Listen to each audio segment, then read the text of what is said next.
राम सिया राम जय जय राम राम सिया राम जय जय राम।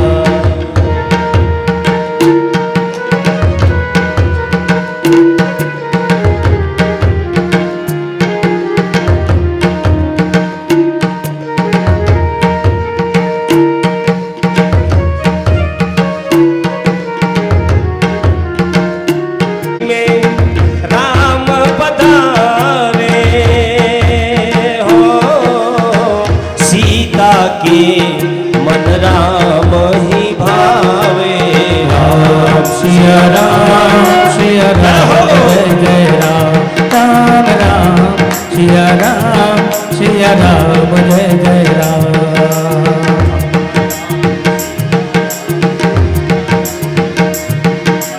राजा राम सीताराम जय सीताराम बापा राम सीताराम जय सीताराम बापा राम सीताराम राम राम जय राजा राम जय सीताराम राम जय राजा राम जय सीताराम राम जय राजा राम जय सीताराम राम जय राजा राम जय सीताराम राम जय राजा राम जय सीताराम राम जय राजा राम जय सीताराम राम जय राजा राम जय सीताराम राम जय राजा राम जय राजा राम जय राजा राम जय सीताराम। मन राधे राधे बोल राधे राधे बोल मन राधे राधे बोल मन राधे राधे बोल जय सुंदर नंद मुकुंद हरे जय सुंदर हरि नारायण हरि बोल।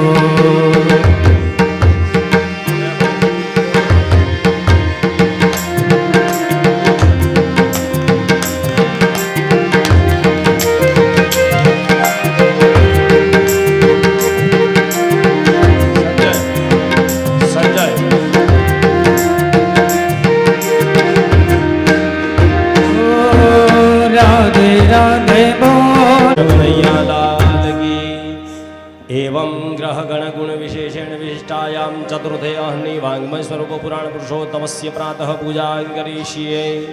पुष्पं गृहीत्वा कृष्णाय वासुदेवाय हरये परमात्मने प्रणतः क्लेशनाशाय गोविन्दाय नमो नमः। भगवते वाङ्मय स्वरूपाय पुराण पुरुषोत्तमाय गोपीजनवल्लभाय नमः इति गन्धं समर्पयामि। नीराजनं पुष्पमालिकां दद्यात् फलनैवेद्यम् अग्रे निधाय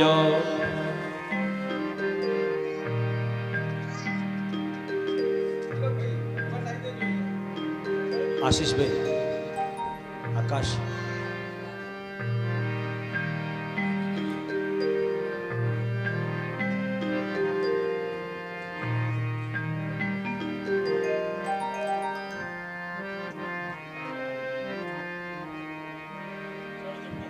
ओम धूपमाग्रापयामि दीपं दर्शयामि नैवेद्यं परिकल्पयामि पंचप्राणाहुतयः। ओम प्राणाय स्वाहा ओम अपानाय स्वाहा व्यानाय स्वाहा उदानाय स्वाहा समानाय स्वाहा मध्यपानीयं समर्पयामि सिद्ध्यर्थं भिक्षां देहि च पार्वती। नीराजनं प्रज्वाल्य व्यासपूजनं कुर्यात्। नमो यतपत्रनेत्र येन त्वया भारततैलपूर्णः प्रज्वालितो ज्ञानमय प्रदीप। बोलो व्यास नारायण भगवान की जय। नीराजनं प्रज्वाल्य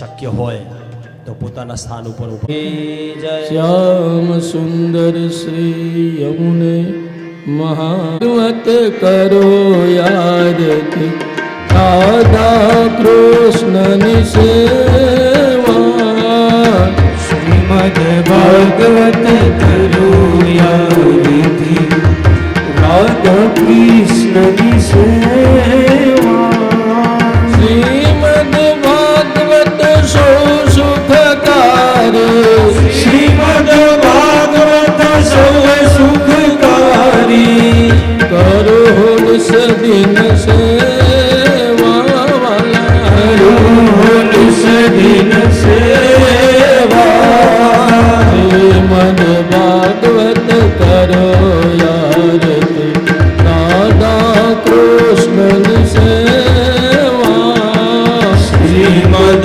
ભાગવત કરું આરતી રાધા કૃષ્ણની સેવા પિતૃન તારા પાપને બાળો પિતૃને તારો પાપને બાળો એવ ભાગવત દેવા વાલા એવા ભાગવત દેવા શ્રીમદ ભાગવત કરો યાર રાધા કૃષ્ણની સેવા શ્રીમદ ભાગવત કરું આરતી રાધા કૃષ્ણની સેવા મોર મુખ સોહે મોર મુકુટ પીતાંબર સોહે રાધના પતિ વાલા રાધના પતિએ વામલા શ્રીમદ ભાગવત કરો યાર રાધા કૃષ્ણની સેવા શ્રીમદ ભાગવત કરું આરતી રાધા કૃષ્ણની સેવા વાલા ગોપી જનના પ્રાણ પ્રભુ છો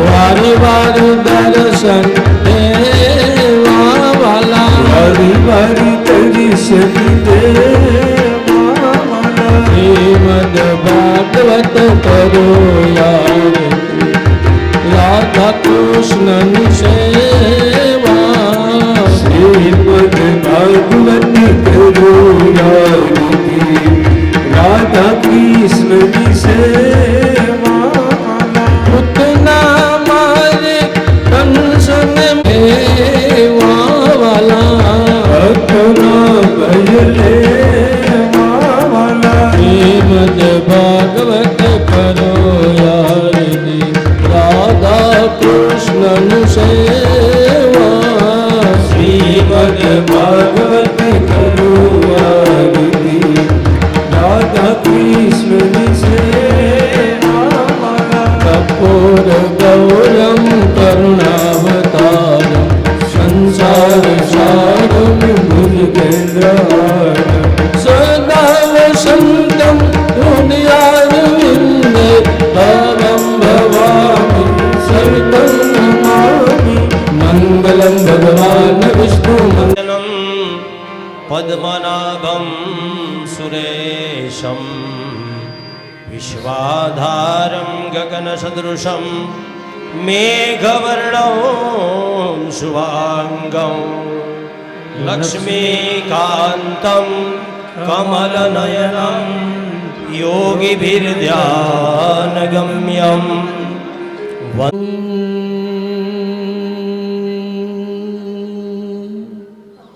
નમો ભગવતે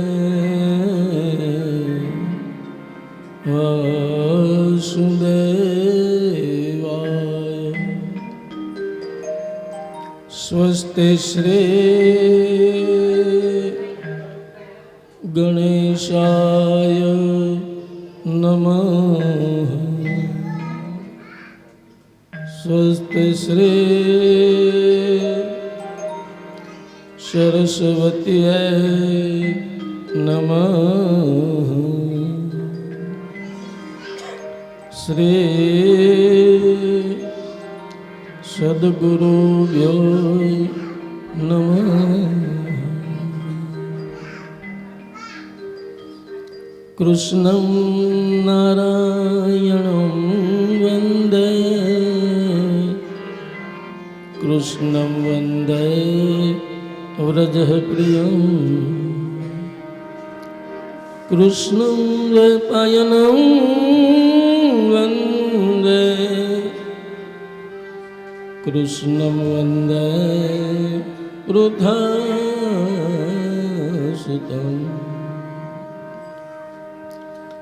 શ્રી ગુરુ ચરણ સરોજ રજ નિજ મન મુકુર સુધાર્ય બરનવ રઘુબર બિમલ યસ જોદાયક ફલ ભૈરવી રાખશે. જય હનુમાન જ્ઞાન ગુણ સાગર જય કપીસતી હું લોક ઉજાગર રામદૂત निवार सुमति के संग कंचन बरन विराज सुवेशा कानन कुंडल कुंजित केसा महावीर विक्रम बजरंगी कुमति निवार सुमति के संग कंचन बरन विराज सुबेशा कानन कुंडल कुंजित कैसा कानन कुंडल कुंचित केसा पाय विश्वोत्पत्त्यादि हेतवे तापत्रय विनाशाय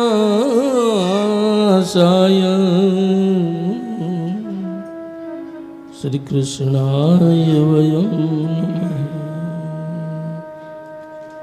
मेरे मन में राम मेरे तन में राम राम राम में राम रे राम भजी ले श्याम सुमिर ले छोड़ जगत के काम बोलो राम राम राम बोलो राम राम राम.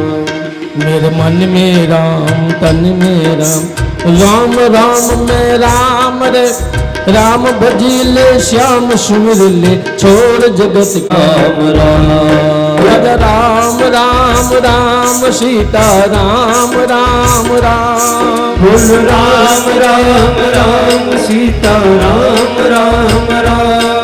राजा राम राम राम सीता राम राम राम राजा राम राम ओ राजा राम राम राम सीता राम राम राम राजा राम राम राम सीता राम राम राम. राधे श्याम श्याम श्याम घन श्याम श्याम श्याम राधे श्याम राधे श्याम श्याम श्याम घन श्याम श्याम श्याम. राधे श्याम श्याम श्याम घन श्याम श्याम श्याम राधे श्याम श्याम श्याम घन श्याम श्याम श्याम. राधे श्याम श्याम श्याम घन श्याम श्याम श्याम राधे घन श्याम श्याम श्याम. श्रीमन नारायण नारायण नारायण नारायण नारायण नारायण. लक्ष्मी नारायण नारायण नारायण श्री नारायण नारायण बद्री नारायण बद्री नारायण. नर नारायण नारायण नारायण नारायण नारायण नारायण.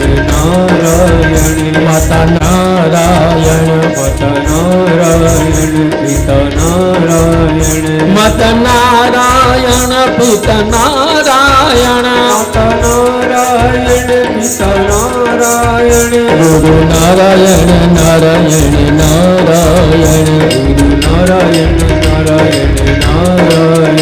गुरु नारायण नारायण नारायण श्री नारायण नारायण नारायण. श्री नारायण सत्य नारायण नारायण सत्यनारायण. रुद्र नारायण नारायण नारायण रुद्र नारायण नारायण नारायण.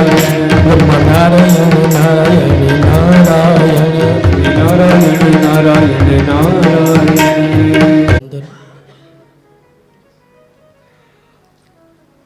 અધ્યાત્મ જગતની ચરમ સીમાએ સર્જાયેલી આ વ્યાસપીઠને સાષ્ટાંગ દંડવત. હરિદ્વાર ધામને અને મા ગંગાજીને કોટી કોટી વંદન. અને શ્રીમદ ભાગવત દિવ્ય મનોરથ જેના માધ્યમથી અજ્ઞાન યજ્ઞ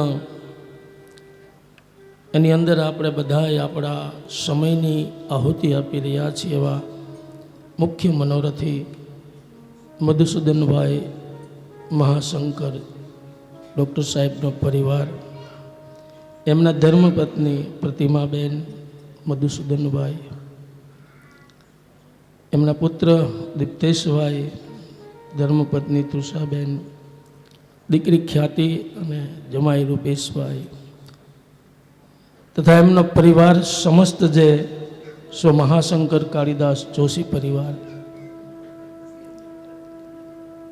પિતાશ્રી સ્વ મહાશંકર કાલિદાસ જોશી અને માતુશ્રી સ્વ લીલાબેન મહાશંકર જોશી અને તથા તેમના મોટા ભાઈ સ્વર્ગસ્થ મહેન્દ્રભાઈ મહાશંકર જોશી તથા એમના સમસ્ત પિતૃઓ. અહીંયા તો 3 નામનો જ ઉલ્લેખ છે, પણ ભાગવત કથા 101 પેઢીના પિતૃઓને મોક્ષ અને શાંતિ આપે છે. 71 પેઢી તો કોણે આ શબ્દ પ્રયોગ કર્યો એ ખબર નથી, પણ ભાગવતમાં લખ્યું છે મહાત્મ્યમાં કે 101 પેઢીના પિતૃઓને મોક્ષ અને શાંતિ આ પ્રદાન કરનારું છે. તો એ પરિવારને વંદન પ્રણામ. અને આપ સર્વ માતાઓ, બહેનો, વડીલો, સર્વ ભક્તજનોને વ્યાસપીઠ ઉપરથી મારા વંદન. વ્યાસપીઠ ઉપર અહીંયા મંચ પર જે ભૂદેવો છે બંને એને વંદન. અને સંગીતનું વૃંદ જે છે મારા ભાઈઓ એને વંદન.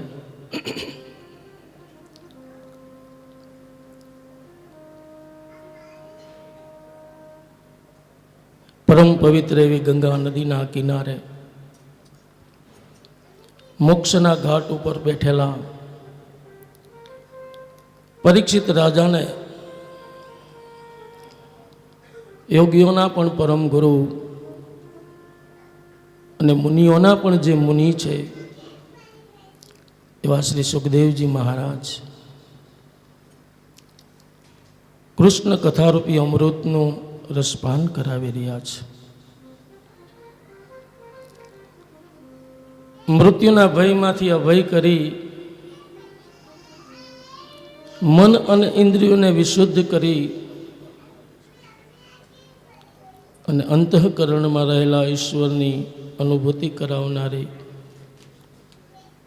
ભગવાનની આ કથા ગંગામાં આવો. આપણે પણ સ્નાન પાન કરીને આપણા જીવનને કૃતાર્થ કરીએ. ગતાર્થ થયેલા જીવનને કૃતાર્થ કરવું. અને કૃતાર્થનો અર્થ થાય સ્વસ્વરૂપને જાણવું અને માણવું. શરીર આપણે નથી, શરીરમાં રહેનાર સતચિત આનંદ એવા પરમાત્માનો અંશ છીએ. તો એને માણવું, એને જાણવું, અનુભવ કરવો, એનું નામ કૃતાર્થ જીવન છે. અને માટે જ પહેલો પ્રશ્ન ઋષિઓનો એ હતો, એના માટે નહોતો, જગતના તમારા ને મારા જીવો માટે હતો કે જ્યાં સુધી આ શરીર મળ્યું છે તો આ શરીરમાં રહેલા આત્મારૂપી રામ, આત્મારૂપી કૃષ્ણની અનુભૂતિ કરવી. અને આ અનુભૂતિ ભગવાનની કથા ગંગા શ્રવણ કરતાં કરતાં વિદુરજી, પરીક્ષિત એવા ઘણા બધા મહાપુરુષો કે જેને અનુભૂતિ થઈ છે. તો શ્રવણ ભક્તિ ભાગવતની એનાથી એ વિદ્યા પ્રાપ્ત થાય છે. અને કૃષ્ણમ વંદે જગદગુરુ, ભગવાન કૃષ્ણ પરમાત્માએ સ્વયં ગાયું છે પોતાના મુખમાંથી.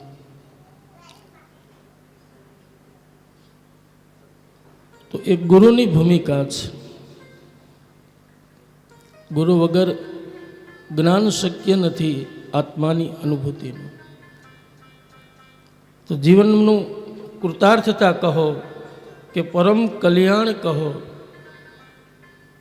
એ આત્માની અનુભૂતિ વગરનું આ મનુષ્યનું જીવન કેવું કે ફરીને જન્મવું, મરવું, જરા વ્યાધિ, જન્મ મૃત્યુ જરા વ્યાધિના બંધનમાંથી મુક્તિ ન મળે. 84 લાખ યોનિમાં માનવની યોનિ એ દ્વાર છે, બાકી કિલ્લો છે. અને જો દ્વારમાંથી બહાર ન નીકળ્યા તો પુનરપી જન્મમ પુનરપી મરણમ પુનરપી જનની જઠરે શયનમ. તો શ્રીમદ ભાગવત આત્માની અનુભૂતિ એ મુખ્ય વિષય છે. જીવતા મોક્ષ પરીક્ષિતને મળ્યો છે. જેટલા પ્રેમના ભાવથી સાવધાનીપૂર્વક આ કથામૃતનું રસપાન કરીશું તો આપણા હૃદય, ઇન્દ્રિયો, મન વિશુદ્ધ થશે. અને એકવાર વિશુદ્ધ થઈ જાય ને સાહેબ, તો ભીતરમાં રહેલું તત્વ અનુભવમાં આવે. ટાંકીમાં પાણી ડોળું હોય તો એના તળિયે શું છે એની કોઈને ખબર ન પડે, દેખાય જ નહીં.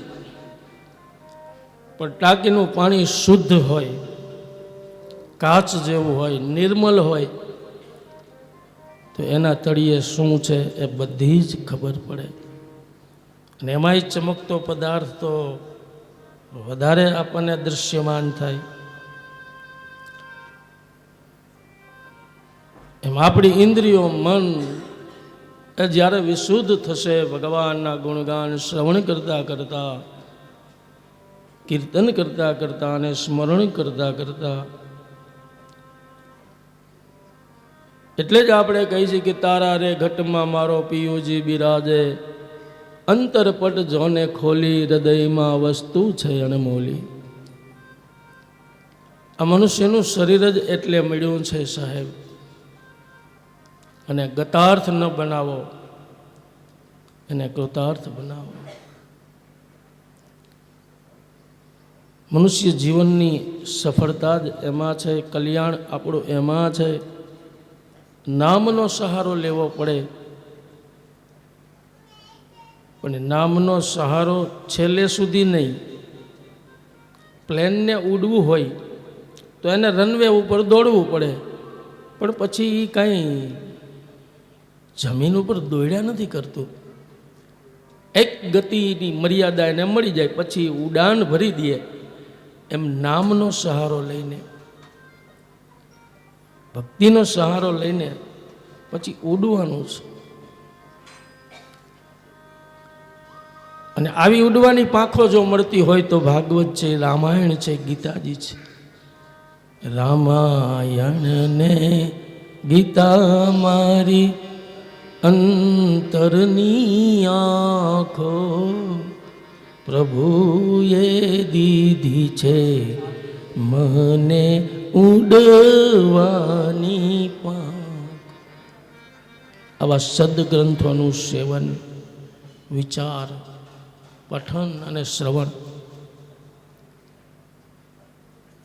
તો સુખદેવજી ભગવાન રાજા પરીક્ષિતને સપ્તમ સ્કંદને અંતે પ્રહલાદજીના ચરિત્રનું વર્ણન કર્યું છે. નાની ઉંમરના બાળકો ધ્રુવ, પ્રહલાદ હોવા છતાંય એને પરમ તત્વની પ્રાપ્તિ કરી સાહેબ. બાલ્ય જીવન સાર્થક થયું. અને જ્યારે બાલ્ય જીવનની અંદર આવા સંસ્કાર મળી જાય, ભક્તિ અને સત્સંગ મળી જાય, ત્યારે યુવાનીના ઉંમરે જ્યારે પગ મૂકી ત્યારે એ બીજ છોડ બની જાય છે. એવી યુવાનીને 4 ચાંદ લાગે છે. પ્રહલાદજી ભગવાનની અંતમાં સ્તુતિ કરતા કરતા કહે છે કે બસ આ જગત તમે બહુ સુંદર બનાવ્યું છે અને એ માયાનું જગત છે. તો મારી કોઈ પણ ઇન્દ્રિયો, આ બધા વિષયો તમે બનાવ્યા છે, આ જગતના જીવો એની ઇન્દ્રિયો વિષયની પાછળ દોડે છે, મનનું કાબુ નથી. કારણ કે મન ખુદ શુદ્ધ નથી, બગડેલું છે. રાજા બગડેલો હોય, એની પ્રજા બગડેલી હોય, તો પ્રભુ બસ મારે એ જ જોઈશે કે મારું મન ક્યારેય તમારો માર્ગ ભક્તિનો ન મૂકે. મારી ઇન્દ્રિયો પણ ષટ વિકાર છે, કામ, ક્રોધ, લોભ, અહંતા, મમતા, માયા, મત્સર. મારા હૃદયમાં ક્યારે પણ એનો પ્રવેશ ન થવો જોઈએ. અને જેથી કામનાનો અંકુર ફૂટે એ જ દિવસે આ શરીર રહેવું ન જોઈએ. આવી સુંદર માંગણી પ્રહલાદજીએ એક બાળકે આપણને કરાવી. કારણ કે નારાયણના પ્રેમ વગર પંડિત પણ નકામો છે સાહેબ. પોથી પટપટ જગુ હોવા પંડિત હોવા ન હોય, પણ ડાય અક્ષર પ્રેમ કા પડે સો પંડિત હોય.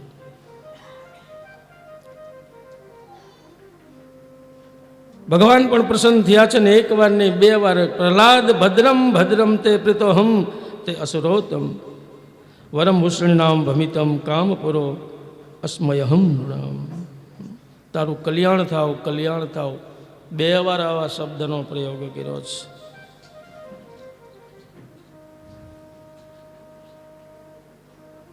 તો પ્રહલાદજીના ચરિત્રનું વર્ણન કરીને 7મ સ્કંદના અંતે 4 વર્ણ અને 4 આશ્રમ જે હતા એનું વર્ણન કર્યું છે. 4 વર્ણ છે આપણે ત્યાં: બ્રાહ્મણ, ક્ષત્રિય, વૈશ્ય. બ્રાહ્મણ ભગવાનનું મસ્તક છે અને મસ્તક જ્ઞાન પ્રધાન હોય. બ્રાહ્મણ જ્ઞાન પ્રધાન છે. ક્ષત્રિયો ભગવાનની ભુજા છે અને ભુજા બળ પ્રધાન હોય, તો એને રક્ષા કરવી ગૌ બ્રાહ્મણ પ્રતિપાળ બનીને. વૈશ્ય ઉરુ એટલે સાથળ છે અને એ અર્થ પ્રધાન છે. અર્થની પ્રાપ્તિ કરીને એને ધર્મના કાર્યમાં પોતાના અર્થનો સદુપયોગ કરવો. શુદ્ર ચરણ છે અને ચરણ ક્રિયા પ્રધાન હોય, એને સેવા કરવી 3 વર્ણની. 4 આશ્રમ છે. બ્રહ્મચર્ય આશ્રમ, 18 વર્ષ સુધીની ઉંમર, સરસ્વતી નદીનો કિનારો. એ વિદ્યા અભ્યાસ આપણો જે છે સમયગાળો, તો એમાં પ્રમાદપણું ન હોવું જોઈએ. પ્રમાદપણું રાખીને અભ્યાસ કરશો તો સારું પરિણામ નહીં આવે. તો અભ્યાસ કાળ દરમિયાન પ્રમાદપણું, યુવાનીમાં ઉન્માદપણું અને વૃદ્ધાવસ્થામાં વિષાદપણું, આ 3 ન હોવા જોઈએ. તો બ્રહ્મચર્ય આશ્રમ સફળ થાય અને પછી જે જ્ઞાન અને વિદ્યા છે એના દ્વારા નોકરી ધંધો થાય, લગ્ન થાય, એટલે ગૃહસ્થાશ્રમની શરૂઆત થાય. પણ એટલું હારે ચોક્કસ કે આ સંસ્કૃતિ શાસ્ત્ર સંતો કહે છે કે વિદ્યા અને જ્ઞાન ગમે એટલું લો, પણ દીક્ષા વગરની આ શિક્ષા બેકાર છે. એટલે કોઈ સદગુરુ પણ આપણા હોવા જોઈએ. સદગુરુની દીક્ષા મળે તો એ ગુરુ મંત્રનો જાપ, એનાથી જે વિદ્યા મળશે, જ્ઞાન મળશે, એનાથી બીજાને હંમેશા આપણે ઉપયોગમાં આવશું. સ્વયં મુક્ત થશું, બીજાને મુક્ત કરીશું. બુદ્ધિથી જીવનારો હોય, જેણે શિક્ષા પ્રાપ્ત કરી હોય, પણ જેના ઉપર સદગુરુની કૃપા હોય, એ બુદ્ધિથી નહીં, એ દિલથી જીવે. દિલમાં દયા હોય, પરોપકારની ભાવના હોય,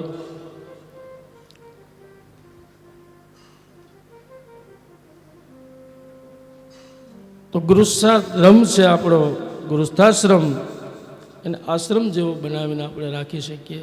ગુરુની કૃપાથી દિવ્ય દ્રષ્ટિ મળે છે, અને દિવ્ય દ્રષ્ટિ મળે એટલે એને જીવનમાં જે પણ ક્રિયા કરે ને એમાં ધર્મનું આચરણ દેખાય. કારણ કે એકવાર બુદ્ધિ વિવેકાધિષ્ઠિત થઈ ગઈ છે, તો ગૃહસ્થાશ્રમ ધર્મની સફળતા છે. જગતને સારા સંતાનો આપીએ. 50 વર્ષ પૂરા થાય એટલે ત્રીજો આશ્રમ વાનપ્રસ્થાશ્રમ. એટલે વનમાં જવાની વાત નથી, પણ 50 પૂરા થાય એટલે હવે આપણે વ્યવહાર ધર્મને છોડી દેવો અને કેવલ પરમાર્થ ધર્મ, સંતાનોને કામ ધંધો સોંપી દેવો. ઘરમાં જે વવારું છે એને બધો વહીવટ સોંપી દેવો, આપણે બહાર ન રાખવો.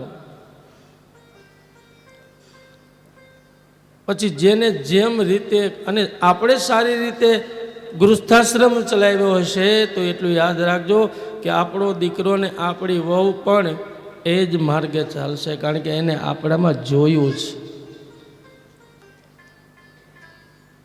ચોક્કસપણે એમ કહે છે કે અમારા માતા પિતાએ જે ઘરને આશ્રમ બનાવીને રાખ્યો હતો, તો અમે પણ એ જ માર્ગે, અમારું મકાન નાનું હશે કે મોટું, પણ અમારા ખોરડાની ખાનદાની છે એને અમે બધેય પરસાવતા રહીશું. મકાન મોટા હોય કે નાના, પણ એમાં ખાનદાની હોય ને સાહેબ, એની સમાજની અંદર કિંમત થાય. તો પછી જીવન હવે એવું જીવો, ઘરમાં રહીને કે રહીએ ઘરમાં પણ મન પ્રભુમાં. આનું નામ મોટામાં મોટો વનવાસ છે. વનવાસીઓ કેવું જીવન જીવે કે વહેલા ઉઠી જાય, એનો આહાર પણ કંદમૂળ અને ફળ ફૂલનો હોય, અભિરુચિને રસ હવે સ્વાદમાં ન રહેવો જોઈએ. અત્યાર સુધી 50 વર્ષ સુધી આ જીભને વિવિધ પ્રકારના સ્વાદ આપણે આપ્યા, દાંતને કડક કડક ચાવવાનું એ બધું આપ્યું, પણ 50 પૂરા થાય ઘણાને વંદન કરવા પડે કે એના દાંત 60 વર્ષે એમને હોય, ઘણાના વયા જાય. વયા એટલે જાય છે કે હવે આ પાચન શક્તિ તારી નબળી પડી ગઈ, એટલે હવે કડક કડક વસ્તુ ચાવવાની નહીં. અને આહાર જેથી ઓછો કરશું ને તેથી જ વજન વધારે થશે. જેને વજન વધારવું છે એને ભોજન ઘટાડવું પડે. 50 વર્ષ સુધી બહુ જલસા કર્યા, ખાધું પીધું મોજ કર્યું, પણ હવે 51 વન પ્રવેશ થયો છે. પછી આપણી જીભને સ્વાદ નહીં. અને હા, સ્વાદ આપવો હોય તોય કયો, જીહવે પીબસ્વા મૃત મેત દેવ ગોવિંદ દામો દર માધવે. જીભને સ્વાદ આપવો છે તો જી હવે પીબસ્વા મૃત મેત દેવ ગોવિંદ દામોદર મોહન માધવ કે અથવા તમને જે રૂપમાં પ્રેમ છે બસ એ નામનો રસ પીવો.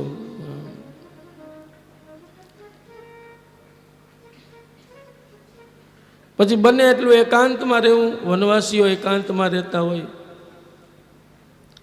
પણ જે અભ્યાસ ગૃહસ્થાશ્રમની અંદર આપણે કર્યો છે એ વનવાસ વાનપ્રસ્થાશ્રમમાં આપણને ઘણો જ ઉપયોગી આવશે, આપણી યાત્રાને ધક્કો આપશે. માણસે કોઈ રસ્તો જોયો હોય ને તો એ કોઈ પણ જાતની એને ચિંતા ન હોય, એને જોયો છે, અનુભવ છે. બાકી અજાણ્યા રસ્તે ચાલવામાં બધાને પૂછતા પૂછતા જવું પડે કે ક્યાંક ભૂલા ન પડી જવાય. પણ જેને પોતાના ઘરમાં રહીને અભ્યાસ પાકો કર્યો છે અને વાનપ્રસ્થાશ્રમની અંદર કોઈ પણ જાતનું ક્યાંય અટકાશે નહીં, એની યાત્રા વાનપ્રસ્થ પૂરો કરશે. થોડુંક વોલ્યુમ આપો. અને વાનપ્રસ્થાશ્રમ જ્યારે પૂર્ણ થાય એટલે ચોથો આશ્રમ સંન્યાસ આશ્રમ. અને સંન્યાસ આશ્રમ પણ ષટ વિકારો જે છે એનો ન્યાસ કરો, એનું નામ સંન્યાસ. ઘરમાં વાનપ્રસ્થ બની ગયો, હવે ઘરને સંન્યાસ આશ્રમ બનાવો. અને આવો એક અભ્યાસ જેથી હોય આપણો કે હવે આપણે વ્યવહારમાં નહીં, પરમાર્થ ધર્મ સિવાય કોઈ આચરણ કરવું નથી, તો ચોક્કસપણે આપણો સંન્યાસ આશ્રમ પણ સફળ થશે. નકર ઘણાના વૃદ્ધાવસ્થા એવી હોય છે કે આપણને એમ થાય કે આના કયા એવા દુર્ભાગ્ય હશે, કેવા સંસ્કાર હશે, સમજણ જીવનમાં નથી આવતી. એટલા માટે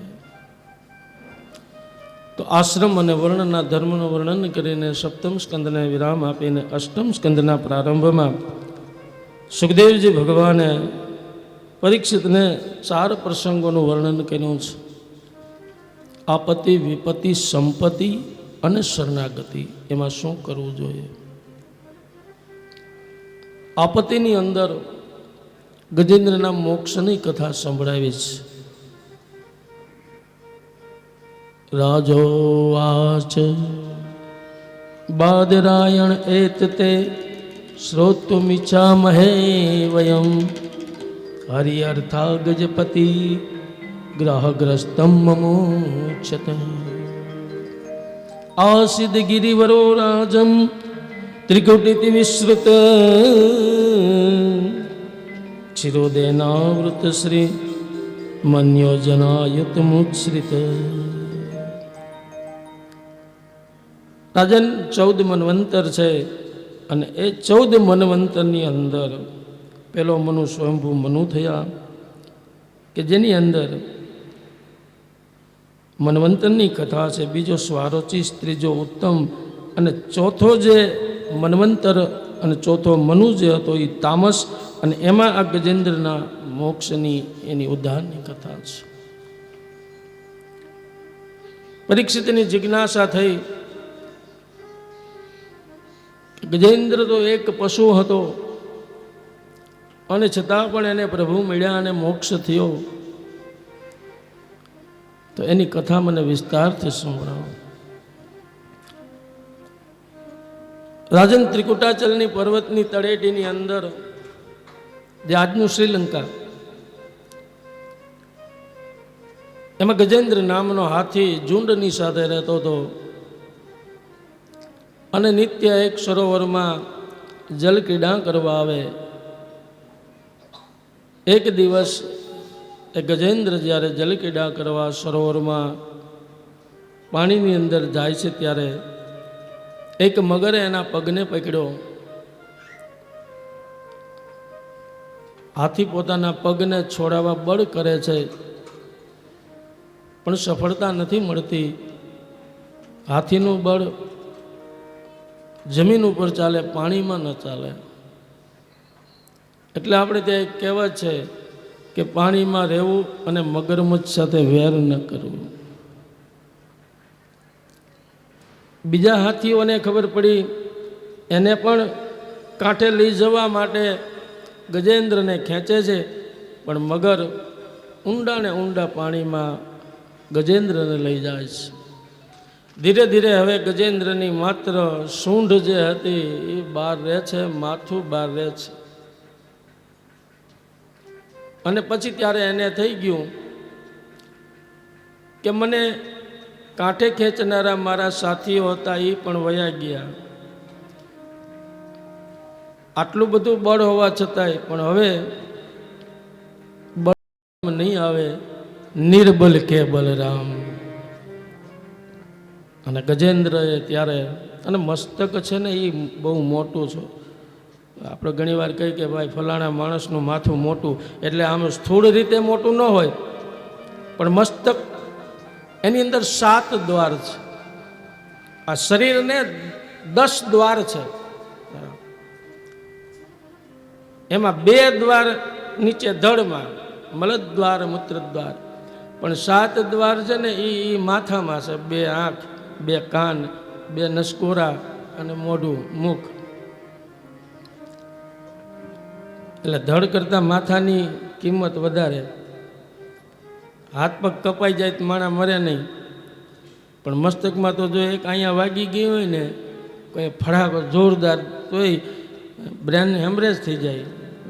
હેલ્મેટ એટલે પહેરવાનો હોય, બાકી બધે કંઈ શરીર વાંધો ન આવે, બધું ફિટિંગ થાય, પણ માથું ફૂટી જાય એટલે પૂરું થઈ જાય.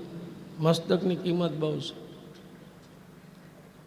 તો એમાં 7 દ્વાર છે અને પવિત્ર રાખવાના. એમાંય કાન અને આંખ. ભદ્રમ કર્ણે વિષ્ણુયામ દેવા. દેવો પૂજા કરાવે, હાથમાં જળ આપે, મંત્ર ભણીને માથે છાંટવાનું કે, પણ વચલી 2 આંગળીને 2 આંખે અને કાને સ્પર્શ કરાવે છે, એને પવિત્ર કરો. જેને પોતાના આંખ અને કાન પવિત્ર કરે, એના મનની અંદર કોઈ વિકારોની અશુદ્ધિ નથી આવતી, કોઈ વાસના જે છે અંદર નથી આવતી. તો ગજેન્દ્રએ એ વખતે એમ થયું કે હવે નિર્બલ કે બલરામ ભગવાનની સ્તુતિ પ્રાર્થના કરી છે. હે ગોવિંદ હે ગોપાલ અબ તો જીવન હારે. હે ગોવિંદ હે ગોપાલ અબ તો જીવન હારે.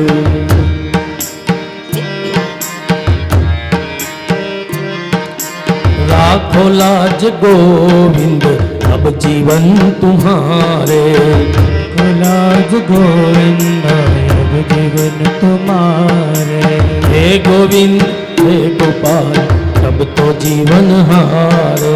हे गोविंद अब तो जीवन हारे प्रभु, अब तो जीवन हारे. अब तो जीवन हारे प्रभु, अब तो जीवन हारे. हे गोविंद हे गोपाल अब तो जीवन हारे. हे गोविंद हे गोपाल अब तो जीवन हारे. नीर पीपन है तू गयो सिंधु के किनारे. नीर पीवन है तू गयो सिंधु के किनारे. सिंधु बिच गसत ग्रा चरला चरण लई पछारे.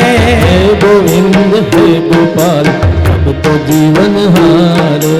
हे गोविंद हे गोपाल अब तो जीवन हारे. ओम नमो भगवते तस्मै यत एत. ગજેન્દ્ર ભગવાનની અંત સમયે સ્તુતિ કરી છે. અને ત્યારે ભગવાન શ્રી હરિ શંખ ચક્ર ગદા પદ્મ ધારણ કરીને આવ્યા. મગરનો વધ કરીને ઉદ્ધાર કર્યો અને ગજેન્દ્રને મોક્ષ આપ્યો. અને ગજેન્દ્ર પણ પૂર્વજન્મનો ઇન્દ્રધૂમ નામનો રાજા હતો. અને મૌન વ્રત, આપણે ત્યાં વ્રત ઘણા બધા છે, પણ હું એમ તમને કહું કે એક દી મૌન વ્રત રાખો. મર્દ કહું તમને, મર્દ સાહેબ, મૌન રહેવાય છે ખરું? નકરું બોલ બોલ બોલ બોલ કરું, એમાં એ કામ વગરનું બોલતા હોય. એટલે આ બહુ આપણામાં મોટામાં મોટો અવગુણ છે. કોઈ પૂછે નહીં તો બોલે. હું તો એમ કહું, બોલમાં બોલમાં રે રાધે શ્યામ વિના. જ્યાં સુધી હા અને નામાં ઉત્તર અપાય ત્યાં સુધી બરોબર છે. અને વ્યર્થ બોલવામાં શક્તિનો નાશ થાય. બોલવાથી બકવા તણી મુજને લાગે બીક. થોડું પણ ઠાવકું બોલાય, બાકી બધું ઠીક. એમાં બહેનોને બહુ ટેવ હોય, તમે જો 4-5 બહેનો ભેગા થયા હોય ને તો બધાય બોલતા હોય, આપણને એ ન ખબર પડે કે આમાં કોણ કોનું સાંભળે છે.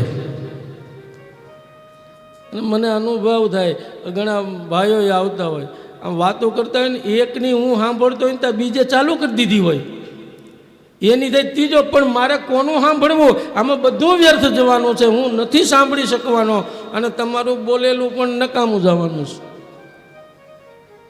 શું સાહેબ બોલવું નકામું,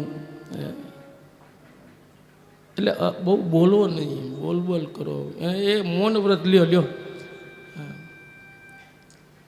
એટલે બહેનોને અને ભાઈ બધાને મને લાગુ પડે આમાં બોલવાની બહુ નહીં ટેવ હારી, અને એટલે હું ક્યારેક અપમાન ન કરું, પણ મને એકાંત બહુ ગમે, બહુ મારી સાથે વાતચીત કરતા હોય, હા કોઈ સંવાદ કરતા હોય તો મને ગમે, કોઈ સરસ મજાના સદગ્રંથોમાંથી કોઈ એને વિચાર અને કોઈ મોતી હોય ને તો એ મજા આવી જાય આપણને. વાદ વિવાદ નહીં, સંવાદ ગમે. પતિ પત્નીમાં પત્ની બહુ બોલ કરે ને આ કંટાળી ગયેલો બિચારો, પણ હવે થાય શું, પડ્યું પાનું નિભાવવું તો પડે. એમાં એક કાર લઈને ફરવા જતા હતા, એમાં પંચર પડ્યું, અને પંચર થતો ઓલી પત્ની કહે ઝટ ઊભી રાખો ને, સાઈડમાં રાખો ને, ડેકી ખોલો ને, એના ચડાવવાનું મશીન શું કહે ને, જેક કાઢો ને, આમ કરો ને તેમ. તો એનો પતિ કે તું જો શાંતિથી 5 મિનિટ ઊભી રહે ને તો બધું થઈ જાય હમણાં, પણ ન રહે. જો તું 5 મિનિટ શાંતિ રાખને તો હું તને 1000 રૂપિયા બક્ષિસ આપું. કે એમ સાચું કે હા 5 મિનિટ જો તું શાંત રહેતો, તે 3 મિનિટ થઈને તો શું કે થઈ ગઈ હવે 5 મિનિટ ન રહી, 5 મિનિટ કે હવે થઈ ગઈ 3, ના ગયા 1000. બહુ બોલવું નહીં, મૌન જેવી કોઈ શક્તિ નથી. દેશના ઋષિઓ સાધુ સંતો મૌન ધારણ કરતા હતા સાહેબ. એટલે મૌનની ભાષા પણ ઘણીવાર સમજમાં આવી જવી જોઈએ. એટલે વ્રત રાખો મૌનનું, એ અઘરું છે કલિયુગમાં. અને બીજું સાચું બોલવું, એ તો તમારા મારા જેવાનું કામ જ નથી. જેને આખું જીવન સત્યનો જ માત્ર આશ્રય ગ્રહણ કરીને જીવન જીવા, એને લાખ વંદન કરવા પડે. પ્રાણ સંકટમાં આવે તોય અસત્ય ન બોલે સાહેબ.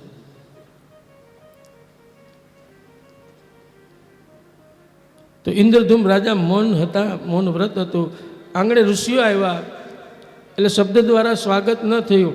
અને જ્યારે મૌન રાખો ને સાહેબ, તો માત્ર બોલવું નહીં એને મૌન ન કહેવાય, શરીરનું પણ મૌન. આજે આપણા દેશમાં વિપસ્યના સાધના છે, કોઈ કદાચ પરિચિત હશે કે નહીં, મેં તો 2 વાર કરી છે. વિપસ્યાની અંદર 7 દિવસ સુધી વાણીનું મૌન તો ખરું જ, પણ શરીરનું મૌન, શરીરની પણ હલનચલનની પ્રક્રિયા ન થાય, બેહો ને એવું બધું ઈશારાથી એ નહીં. એમ પછી ક્યારેક કોકના ઉપર એ નહીં એમ. અને અમુક બહેનોને વાતમાં ગુસ્સે થાય ને કોઈને પરિવારને ધમકાવવાની આદત પડી ગઈ, પણ મૌન વ્રત હોય તો એમ કરી દે એમ. એટલે શરીરનું પણ મૌન, એનું નામ મૌન. શરીર જડ બનાવી દેવું ને સત્ય પણ એનું પણ વ્રત ધારણ કરવું એ મુશ્કેલ છે. તો ઋષિને ગેરસમજ થઈ ગઈ કે આ મારું શબ્દ દ્વારા સ્વાગત જો ન કરતો હોય તો આ ફળ ફૂલ ને જલનું તો ક્યાંથી મને કહેશ. અપમાન કર્યું કે મારું ગેરસમજ થઈ છે. શ્રાપ આપી દીધો કે જળ જેવો રહ્યો, જા હાથી બની જા. આ તો રાજા છે ભાઈ, ધારે તો એ પણ પરીક્ષિતે પણ ધાર્યું હોત તો એ સિંગી ઋષિને સામો જવાબ આપી શક્યા હોત, અને સ્વીકાર કર્યો છે. પોતાની ભૂલનો સ્વીકાર કરવો, એ ભૂલ માફ થઈ જાય. અપરાધ ક્ષમાને પાત્ર છે, પણ એને સ્વીકારી લેવો, વાસ્તવિકતાનો સ્વીકાર કરવો હંમેશા. બાકી એક ભૂલને છુપાવવા માટે પછી ઘણી ભૂલ કરવી પડશે. એક હશે પણ આકરું તજવું કપટનું કામ, એના માટે પછી તારે લાખો સંગ્રામ લડવા પડશે. કપટના માટે છોડ કપટના કામ. પણ ઋષિને પણ પાછળથી ખબર પડી કે મારો ક્રોધ સાત્વિક નથી, એને મૌન વ્રત હતું, એટલા માટે મારું શબ્દ દ્વારા સ્વાગત ન કરી શક્યો. શ્રાપનું નિવારણ કર્યું કે તારી ધર્મની જે વૃત્તિ છે, તારી ચિત્તની વૃત્તિ છે, તો તું હાથી બનીશ છતાં પણ અંત સમયે તારી બુદ્ધિમાં પ્રભુનું સ્મરણ આવી જશે. અને એક પશુમાં પણ જો આ જન્મમાં કરેલું હાથીની યોની મળે છતાં પણ કામ આવતું હોય તો સાહેબ મનુષ્ય જીવનમાં જેટલું પણ કર્યું હશે એટલું યાદ રાખજો કે જે બધું આ ભાથું ભર્યું છે ને, ભક્તિનું, સત્સંગનું, દાન પુણ્યનું, એ બધું બીજા જન્મમાં કામ આવશે. આ જન્મનો રૂપિયો પૈસો, આ જન્મની જમીન જાયદાદ, માલ મિલકત, હીરા માણેક મોતી બીજા જન્મમાં કામ નહીં આવે, પણ આ જન્મમાં કરેલું ધર્મરૂપી કાર્ય અને ભક્તિ બીજા જન્મમાં કામ આવશે સાહેબ. તો જે બીજા જન્મમાં કામ આવે એને ભેગું કરીને લઈ જવાય છે. આપણે કહી કે મરી ત્યારે કાંઈ હારે ન આવે, પણ આ પશુને આવ્યું, ઇન્દ્રધૂમ રાજાને આવ્યું, એટલે ભક્તિ છે, સત્સંગ છે, દાન પુણ્ય કર્યા હશે, એ બીજા જન્મમાં પણ કામ આવશે. એટલે સ્થૂળ રૂપમાં કાંઈ નહીં, પણ સૂક્ષ્મ રીતે ઈશ્વરનું જે આ ભજન કીર્તન છે સાહેબ, આવા સદકાર્ય કર્યા હોય, આવા જ્ઞાન યજ્ઞ કર્યા હોય, એને પશુ બનવું જ ન પડે. એના માટે તો ભગવાન એમ કે બોલ તારી શું રજા શું છે. તો મારા જેવા ભક્તો હશે એ તો ભગવાનને એમ જ કહે છે કે મારે તમારું સ્વર્ગ નથી જોતું, મારે મોક્ષ નહીં, મારે મુક્તિ નહીં, મને તો ફરી ફરીને મનુષ્યનો જન્મ આપો. ભલે મારા ઉદરની નરકની યાતના ભોગવવી પડે એ મને મંજૂર છે. નરક એ જ છે મારા ઉદરમાં 9 માસ રહેવું, પણ એ મને મંજૂર છે. પણ મને કોઈ એવા ગૃહસ્થાશ્રમની અંદર જન્મ આપો કે જે યોગીઓ જેવું જીવન જીવતા હોય. શુચિનામ શ્રીમંતો ગેહે જના, કે જ્યાં મને નાનપણથી જ એવા સંસ્કાર મળે. સ્વર્ગમાં શું કરવાનું ભાઈ? ભગવાને ગોવર્ધન ધારણ કર્યો અને પછી ઇન્દ્ર અને કામદેવ ને બધા 12 મેઘ ને ભગવાનની માફી માગીને રોતા રોતા સ્તુતિ કરી. બધા વ્રજવાસીઓને ખબર પડી ગઈ કે જેને આપણે દેવ માનતા હતા એ દેવનો પણ દેવ આપણો ભગવાન, આ કનૈયો ભગવાન છે કે આ તો વૈકુંઠનો નાચ છે. બધું સત્ય પ્રગટ થઈ ગયું. અને પછી બધા જ વ્રજવાસીઓએ ભગવાનને કીધું છે કે તું તો વૈકુંઠનો વાસી છો, તો અમારે તારું વૈકુંઠ જોવું છે. તો બધા જ વ્રજવાસીઓને ભગવાન વૈકુંઠમાં લઈ ગયા. અને જેવા વૈકુંઠમાં લઈ ગયા ત્યાં કૃષ્ણ કનૈયો જોવામાં ન આવ્યો. ત્યાં તો શાંતાકારમ ભુજગ શયનમ પદ્મનાભમ સુરેશમ વિશ્વાધારમ ગગનસમ મેઘવર્ણમ, આવા ચતુર્ભુજવાળા વિષ્ણુને જોયા. ત્યાં કોઈ ભજન સત્સંગ કીર્તન નહીં, ત્યાં 56 ભોગ છે, પણ ત્યાં ભક્તિ નથી સાહેબ. વ્રજવાસીઓને તો કંટાળ્યું છું કે આવા 4 હાથવાળા વિચિત્ર, આમાં અમને મન અમારું લાગતું જ નથી અહીંયા રહેવાનું. આ જગ્યા ખોટી આવી ગઈ અને આ મૂર્તિ ખોટી આવી ગઈ. મનમોહક મૂર્તિ મારા શ્યામની ભાઈ, એનું નામ પણ એવું. કૃષ્ણ બોલતા ન આવડે તો કાળીઓ તો કે જ છે ને ગણાય. એના નામ કેટલા, હરિતારા 6000 નામ. તો બોલો વ્રજવાસીએ કહી દીધું ચોખ્ખું કે ક્યાં ગયો અમારો કનૈયો? આ તારું સ્વર્ગ તને મુબારક, આના કરતાં તો લાખ ગણું અમારું વૃંદાવન. અને મીરાબાઈએ ગોપીઓના ભાવ વ્રજવાસીઓના કીધા હો. હે મારું વનરાવન છે રૂડું કે વૈકુંઠ નહીં રે આવું, મારું થાવ, ઊભા થાવ. થોડી ખુરશી પાછળ લો. જય હો.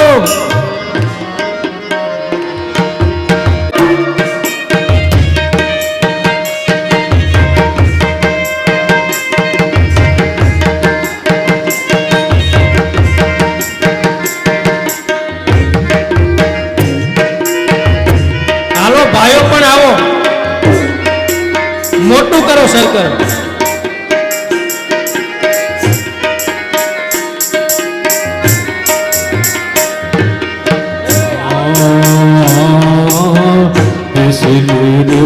મારે ઠગ ઠગ જો બેસીને રેવો મારે ટગ ટગ જો. બેસીને રેવો મારે ઠગ ઠગ જો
ઠાકોરજી નાથી થાવો ગણવૈયા મારે ઠાકોરજી નાથી થાવો. ભગવાન એટલે આવે હો ધરતી ઉપર, એને સ્વર્ગ નથી ગમતું સાહેબ.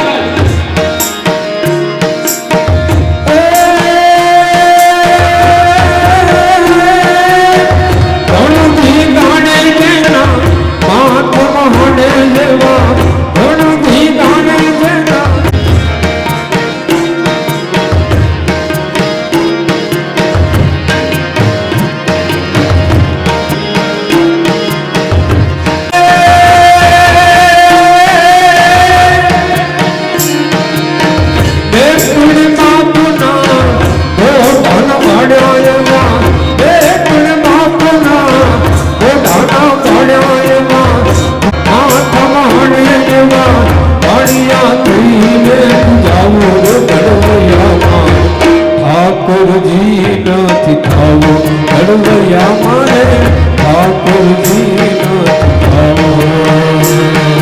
श्याम तेरी बंसी, श्याम तेरी बंसी, श्याम तेरी बंसी पुकारे राजना. श्याम तेरी बंसी पुकारे राजना. भोग करे मीरा को बजना, भोग करे मीरा को बजना. सावरे की बंसी हो सावरे की बंसी, सावरे की बंसी बजने से तार. सावरे की बंसी तो बजने से तार.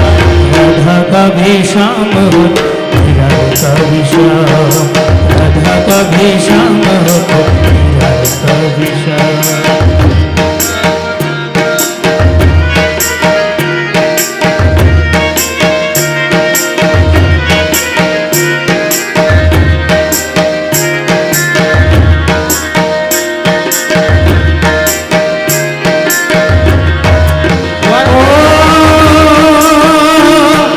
कौन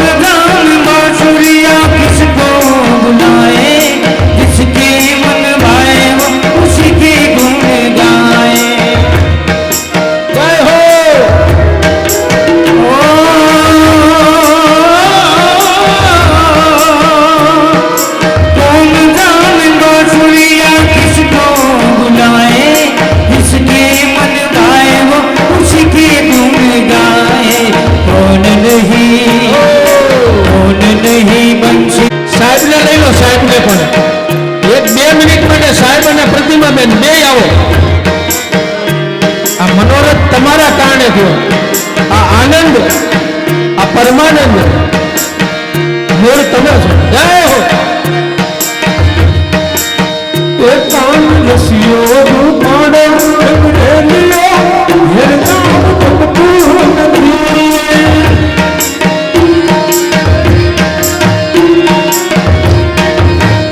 મારા માથે છે પાણીની ઢોર હેર જાવ ભક્તું નથી.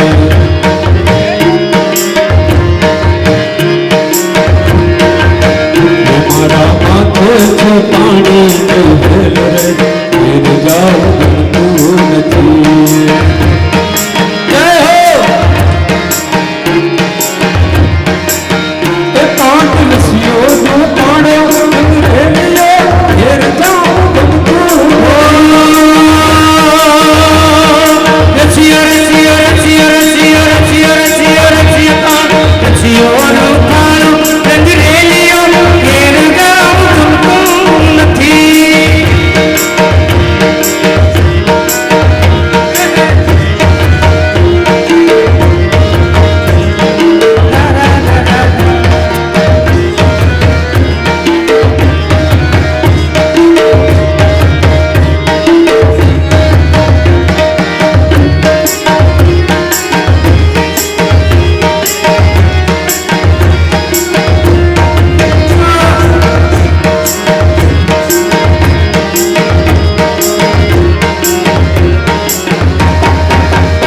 અમે ગાયું તોયા વિના આવ્યા હેર જાવ ભક્તું નથી.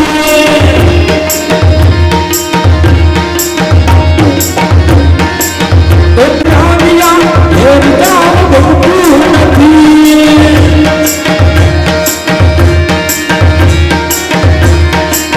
ઉદજી જોજો વાછોડાના ખેલરે હેર જાવ ભક્તું નથી. પછી જોજો વાછોડાના ખેલરે હેર જાવ ભક્તું નથી. રસિયો રસિયો રસિયો રસિયો રસિયો રસિયો રસિયો રસિયો રસિયો રસિયો રસિયો કાન રસિયો રૂપાળો રંગરેલિયો ઘેર ગામ ગમતું નથી. જય હો દાદા, જય હો. લઈ લો.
અરે ઠાકુરના ઠાકોર બંધ દરવાજા ખોલ ખોલ ખોલ માલા.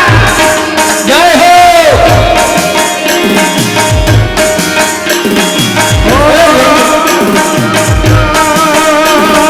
સીતારી ચણાવાડીમાં સબ સભિયા થોડી થોડી થોડી વાલા. એ સુનાડી સલામ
ગોકુળમાં કેમ રે જોડે ધુવાળ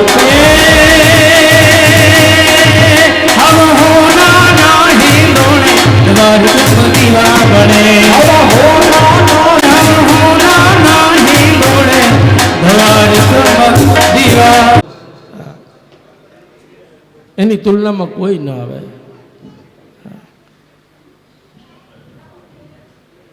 mother and motherland better than heaven. અંગ્રેજોને પણ લખવું પડ્યું સાહેબ કે જનની અને જન્મભૂમિની આગળ સ્વર્ગ નથી ને. એટલે તો વ્રજવાસીઓએ પણ એટલા માટે હંમેશા ભગવાનને એ જ કહેવું કે પુનરપી જન્મમ પુનરપી મરણમ ભલે થાય પણ સ્મરણ બુદ્ધિ એવી આપજે કે અંતે રતિ મતીને ગતિ તારામાં હોય. તો એ જીવન જીવવાનો આનંદ છે સાહેબ. વ્રજવાસીઓએ પણ સ્વર્ગ તુચ્છ લાગ્યું હતું.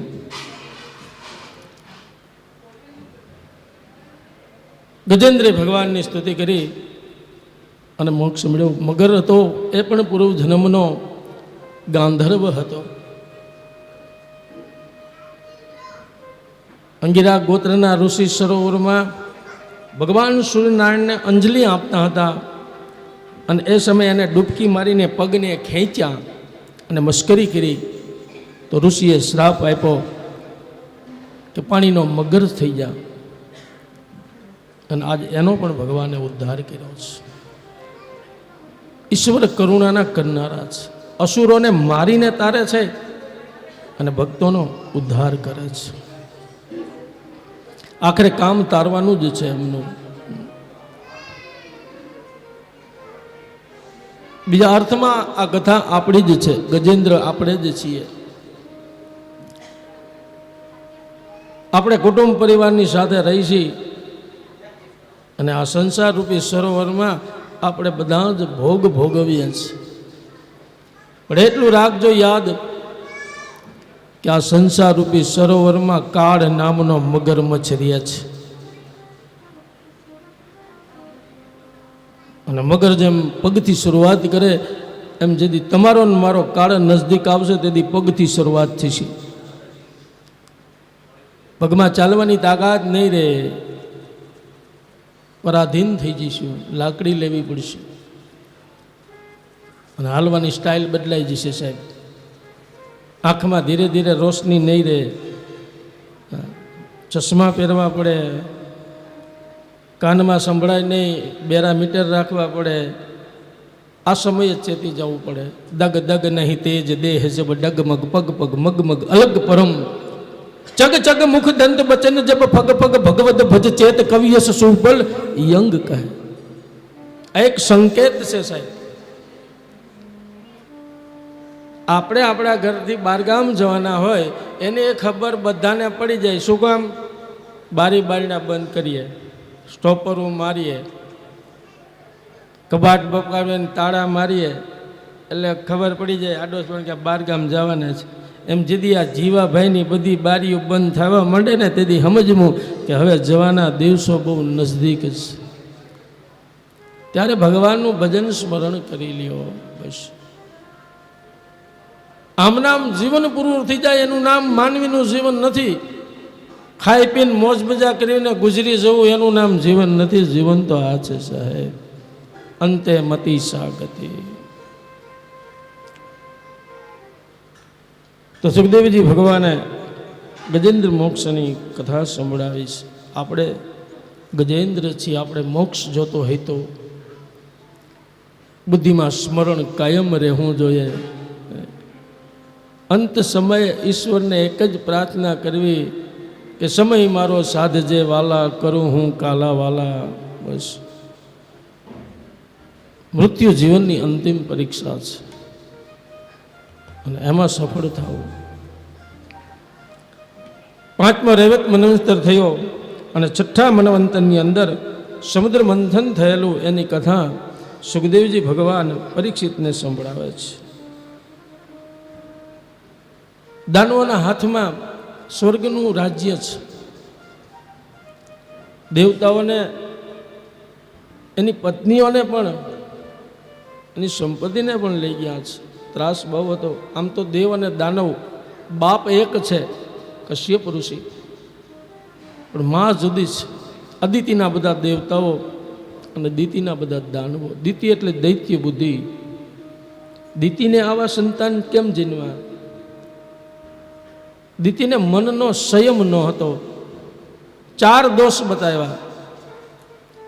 એક તો મનનો અસંયમ, દેવનો અપરાધ, કાળ દોષ અને પતિની આજ્ઞાનું ઉલ્લંઘન.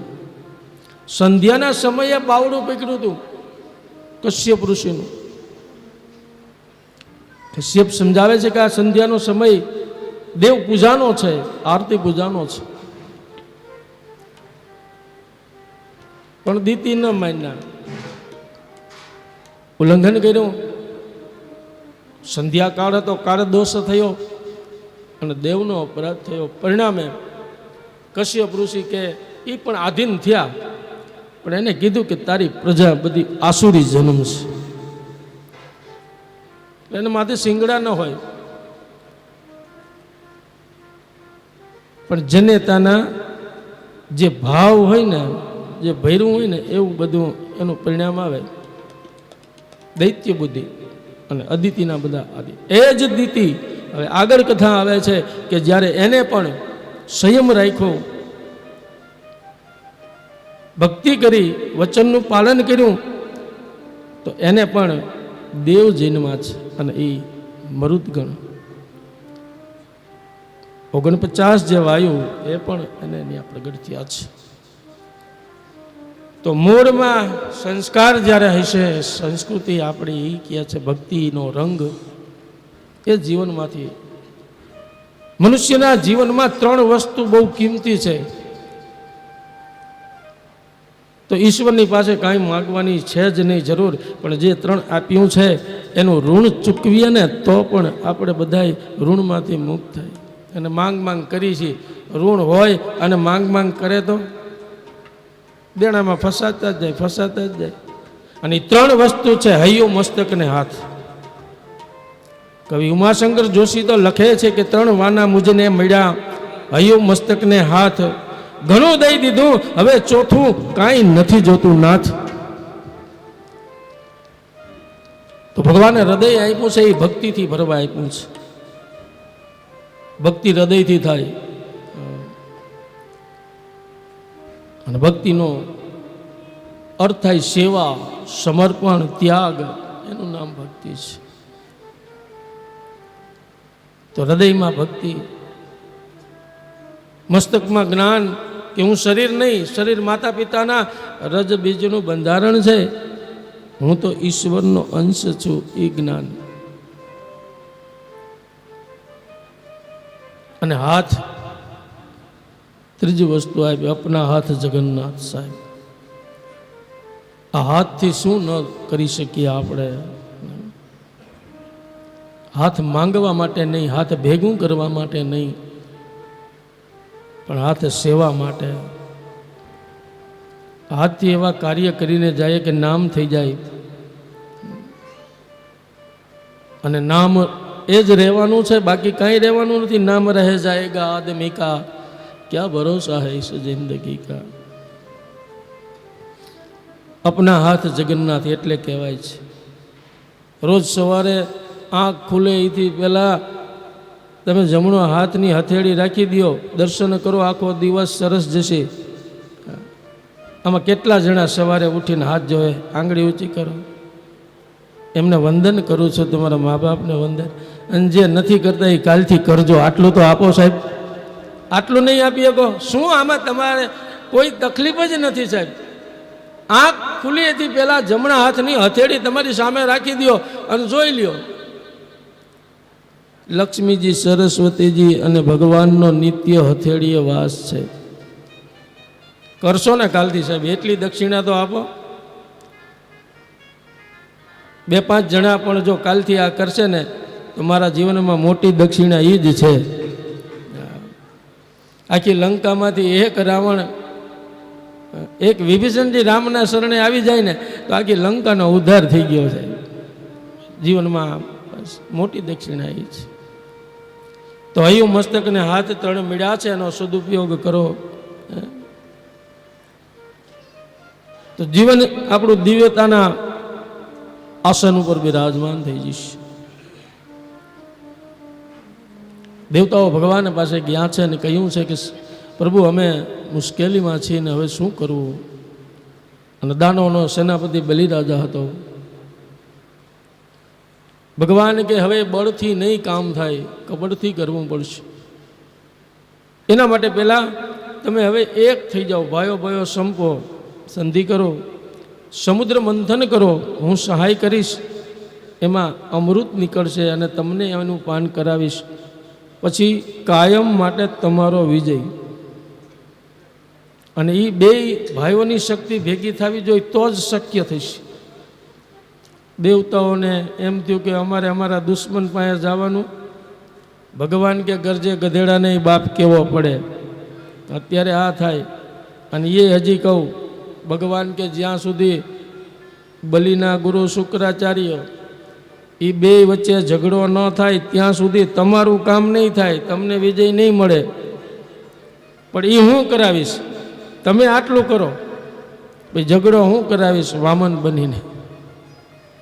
દેવ અને દાનવ એક થયા, પ્રસ્તાવ રાખ્યો. દેવતાઓએ બલિરાજાને કહ્યું કે આપણે સમુદ્ર મંથન કરીએ, એમાંથી અમૃત નીકળશે, અમૃતનું પાન કરીશું. દાનવોને એમ થયું કે આ ધંધો ભાગીદારી કરવામાં કાંઈ વાંધો છે નહીં, કારણ કે નફો થવાનો, અમૃત મળવાનું છે અને આપણી સત્તા છે, આપણે બળવાન છીએ. અમૃત નીકળશે ને એટલે આને મારી દઈશું, ધક્કો ને દગો કરશું. હા, ભાગ જ નહીં આપીએ. અને દેવતાઓને એમ કે ભગવાને અમને કીધું છે કે હું અમૃત પાન કરાવીશ. ભાગીદારીમાં અમૃત મેળવવા માટે થઈને આ ધંધો કર્યો, પણ ભયંકર ખોટ ગઈ સાહેબ. અમૃત ન નીકળ્યું, સીધું જ વિષ નીકળ્યું, હળાહળો. પછી તો બધાના જીવ અધર થયા. હવે આ ભયાનક વિષ, આની વ્યવસ્થા ન થાય. અને ઝેર કોણ લે? ખોટમાં ધંધા કોઈ ન કરે. હાથ ઊંચા કરી દે, નાદારી નોંધાવે. ભગવાન વિષ્ણુએ હાથ અધર કર્યા. એ કે આ ભયાનક વિષ છે, એ તો મારું કામ નહીં. વિષ્ણુ કહે આ કામ કઠણ છે, શરણ શંભુનો સ્વીકારો સદા શિવ. આશરો એક તમારો સદા શિવ, આશરો એક તમારો સદા શિવ, આશરો એક તમારો. દેવ દાનવે સૌ સાગર મથવાન ધીરો, રત્નો નીકળતા રાજી થયા. કેતા કે ભાગ અમારો સદા શિવ, આશરો એક તમારો સદા શિવ, આશરો એક તમારો. તો ભગવાન વિષ્ણુએ કીધું કે આ કામ કઠણ છે, મહાદેવનું શરણું સ્વીકારો. મહાદેવની પાસે આ અમૃતની જગ્યાએ ઝેર પીવડાવવા આવ્યા ને હવે અમૃતમાં ભાગે નથી દેવાના. અને મહાદેવ પણ જાણે છે કે આ બધા અત્યારે સ્વાર્થી છે. મને ઝેર પીવડાવી દીશે, અમૃતમાં મારી ગણતરી નહીં કરે, પણ આનું જ નામ શિવ કહેવાય સાહેબ. જગતના હિતને માટે થઈને ઝેરના ઘૂંટડા ભરીને પણ અમૃતનું દાન કરે, એ જીવ શિવ છે. પોતે સ્વયં કષ્ટ સહન કરો. ઝેર પચાવવું એટલે શું? ઝેર પીવું એટલે કુટુંબ પરિવારમાં અમુક અમુક વ્યક્તિઓ બધી આવી જાય છે. અમુક માણસ એવા હોય, બોલે ને તે સામેવાળો ઊભો ઊભો હળગી જાય, એવા કડવા ઝેર જેવા વેર. ઓકે ઝેર ઓકતા હોય તો એ બધું પી જાઓ. મહાદેવજીએ વિષનું પાન કર્યું પણ પેટમાં ન ઉતાર્યું. એમ આપણે પેટમાં ઉતારીને તો પછી વોમિટ થાય, નકર વોમિટ થાય. રિપ્લાય તો મળે. ઝેર પચાવી જાઓ બસ. એને પેટમાં નહીં અને આંખમાં નહીં. ઝેરને પેટમાં પણ ન રાખવું, એટલે પેટમાં પાપ નહીં અને આંખમાં પણ નહીં. દેખાય ન કરવી. બીજાના સુખને જોઈને રાજી થવું, હંમેશા પ્રાર્થના એ કરવી કે જેને મને સુખ આપ્યું છે, હે પ્રભુ તું એને ચક્રવૃદ્ધિ વ્યાજ સાથે એ પાછું આપજે, અને જેને મને દુઃખ આપ્યું છે એને સબસિડી કાપી અને તું આપજે. આ એક ભાવના, એનું દુઃખ ઓછું કરી નાખજે, તો જીવ શિવ બની શકે છે સાહેબ. બસ શિવનો અર્થ થાય કલ્યાણ. મહાદેવે કંઠમાં સીમિત રાખ્યું અને કંઠ નીલ વર્ણનો થઈ ગયો એટલે નીલકંઠ કહેવાના. બોલીએ નીલકંઠ મહાદેવ કી જય. પછી અમૃત સાગર મંથન શરૂ થયું, પણ સાગરમાં એ પર્વત મંદરાચલ પર્વતને લાવ્યા. સામસામું મંથન શરૂઆત થઈ તો દાનવો કે અમારે પૂંછડીના ભાગે નથી રહેવું, અમારે મોઢા આગળ થવું છે. અમુક માણસને મોઢા આગળ થવાનો બહુ શોખ હોય, એને મોટા ન કરો ને તો વાત પૂરી થઈ જાય. આ મોઢા આગળ થયા એટલે બધા મોઢા કાળા થઈ ગયા ઉચ્ચ શ્વાસમાંથી. વાસુકી નાગનું દોરડું મંદરાચલ પર ડૂબવા લાગ્યો. ભગવાને કશ્યપ નારાયણનો અવતાર ધારણ કરીને સ્થિર કર્યો. ભગવાને ધન્વંતરીનો અવતાર લીધો અને અમૃત લાવ્યા. પણ એથી પહેલાં કામધેનુ ગાય નીકળી, એ ઋષિઓએ લીધી. ઉચ્ચ શ્રવા ઘોડો નીકળ્યો, એ દૈત્યોએ લીધો. ઐરાવત હાથી ઇન્દ્રએ લીધો. પારિજાત વૃક્ષ દેવતાઓએ લીધું. અપસરો પણ દેવતાઓએ લીધી. કૌસ્તુભ મણિ નીકળ્યા, એ ભગવાને લીધા. વિષ્ણુ ભગવાન લઈ લીધા. અને લક્ષ્મીજીનો સ્વયંવર થયો. બધા તૈયાર થઈ ગયા, રૂપ રૂપનો અંબાર. અને આ દુનિયામાં લક્ષ્મીના બધા તમે જોવો ને તો એની વાહે જ પીડ્યા છે. પૈસા બનાવો, પૈસા બનાવો. બધા તૈયાર થઈ ગયા, દેવો દાનવો ગાંધર્વો બધા. લક્ષ્મીજી કે ભાઈ હું જેને પસંદ કરું એના ગળામાં વરમાળા પહેરવું, એટલે સ્વયંવર થયો. પણ લક્ષ્મીજીએ બધાને પડતા મૂકી અને ભગવાન વિષ્ણુના ગળામાં વરમાળા પહેરાવી. અને લક્ષ્મીજી થાય કોના? ભગવાન વિષ્ણુ. જે વિષ્ણુ જેનામાં વિષ નથી, સત્વગુણનું પ્રતીક છે ભગવાન વિષ્ણુ. વિષ નથી. અને બીજું